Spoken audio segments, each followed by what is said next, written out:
What do Washington, Lincoln, FDR, Reagan all have in common? America was at war or in a recession, and they put the people first.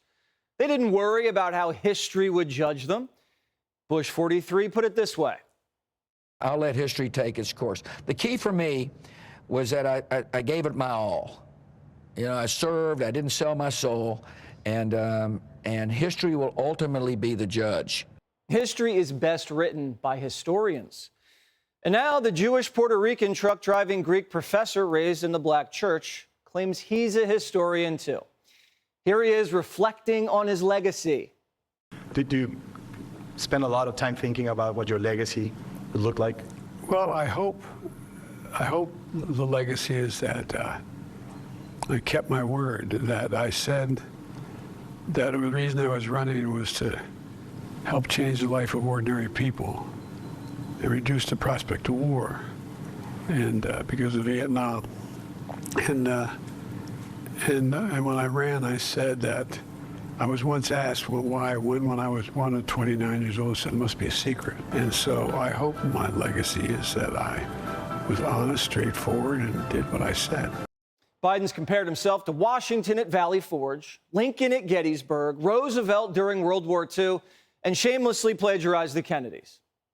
Now, you have to be a narcissist to be president, but Biden is a special case. A commander-in-chief has a lot on his plate, but Biden surprisingly finds time to meet with hand-picked historians at the White House for hours at a time, talking about his place in history. And this is the president's favorite historian. This is like 1860. This is like 1940. You know, you have to talk about the large issue in the room.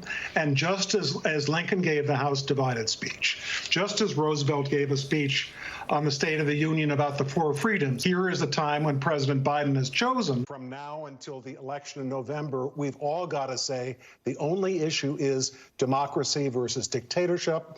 Don't let them take it away. Biden's historian hype squad's pumping him up into the Wilmington Messiah, a wartime president saving the nation from evil, while he argues Trump has an ego. Joe Biden has run for president 4 times now. When he was vice president, he removed classified documents and stashed them in his garage so historians could see that he was against Obama's surge in Afghanistan. He put our national security at risk for the sake of his legacy. And for a guy who didn't have time to go to East Palestine for over a year, he sure has a lot of time to listen to chosen historians compare him to faces on Mount Rushmore. Historians are telling Biden the election is about dictatorship or democracy. And the rest of the country is telling him, no, it's not. It's about us. It's about our incomes, our border, our streets. I know all 81-year-olds look back at their careers and try to make sense of where they landed. But not all 81-year-olds are president. He's supposed to be serving us, not himself. Now's not the time to worry about what's hanging on your presidential library. Nancy Pelosi, 84 years old, fixated on Biden's place in history. Greatest record of a president in that first 2 years when we had the majority in comparable to Lyndon Johnson and Franklin Roosevelt. They compare Biden to FDR and Trump to Hitler, while the rest of the country is comparing gas prices to what they were 4 years ago. Do you get the feeling that Biden's planning his retirement, not really his second term? Everybody who interviews him treats him like he's about to leave. And as far as, you know, your memories of this house, you know, I mean, we're assuming, I don't know what the future holds, but what are your favorite memories about this place?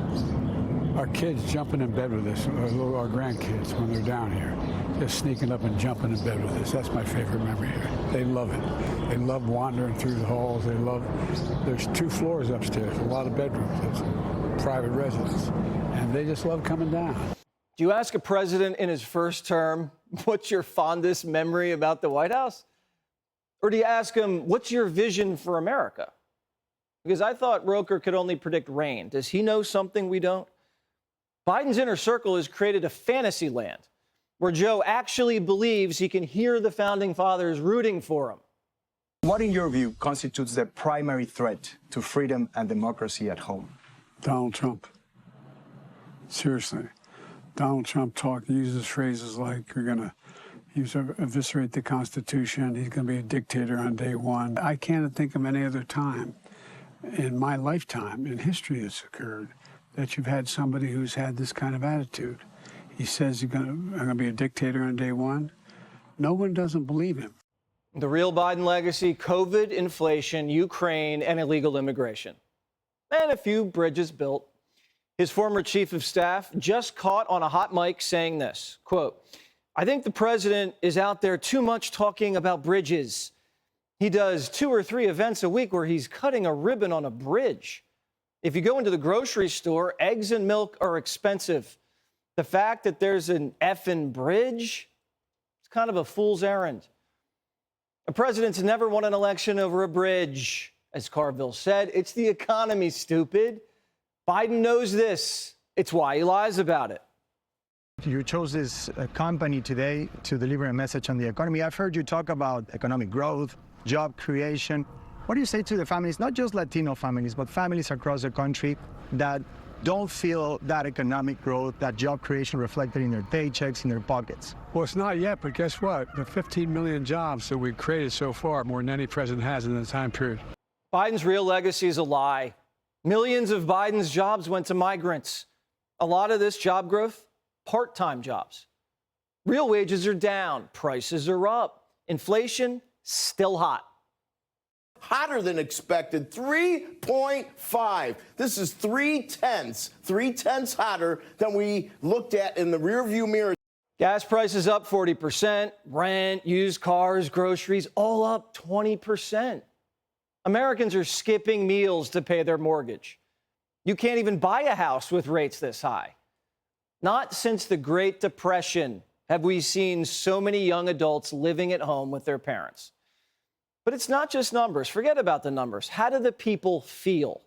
The undecided voters were also asked how they think President Biden is doing on the economy. Take a listen.